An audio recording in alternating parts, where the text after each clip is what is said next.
Bonjour et bienvenue. Nous nous trouvons à l'Institut des maladies cardiovasculaires et métaboliques de Rangueil, à Toulouse, et plus précisément donc, dans l'équipe 9 de cet institut qui se consacre à l'étude des œstrogènes. L'enjeu de nos recherches porte essentiellement sur leur rôle à la ménopause, ou plus exactement sur les conséquences de la déprivation en oestrogènes qui se produit à la ménopause et qui est à l'origine de nombreux troubles. Alors actuellement, seulement 10% des femmes ont accès à un traitement hormonal. Le problème, c'est que les oestrogènes ont mauvaise presse parce qu'ils exposent à un certain nombre d'inconvénients, les principaux étant l'augmentation du risque de cancer du sein et l'augmentation du risque de thrombose veineuse.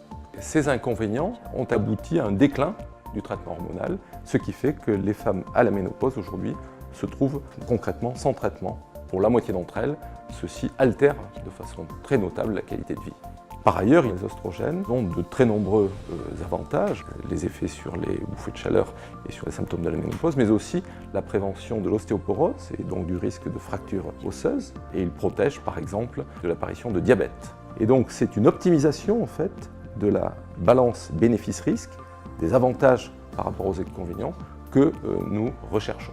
Alors ces dernières années, nous nous sommes consacrés à l'étude d'un oestrogène naturel particulier, qui est l'estétrol, qui pourrait avoir comme avantage d'exposer moins au risque thrombotique que les oestrogènes actuellement utilisés.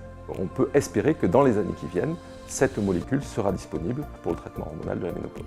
Ces travaux sur les oestrogènes ont débuté il y a plus d'une vingtaine d'années. Ce sont des travaux de longue haleine et ceci n'a été possible que grâce au soutien constant de la Fondation pour la recherche médicale. Et je remercie à cette occasion les donateurs pour leur générosité.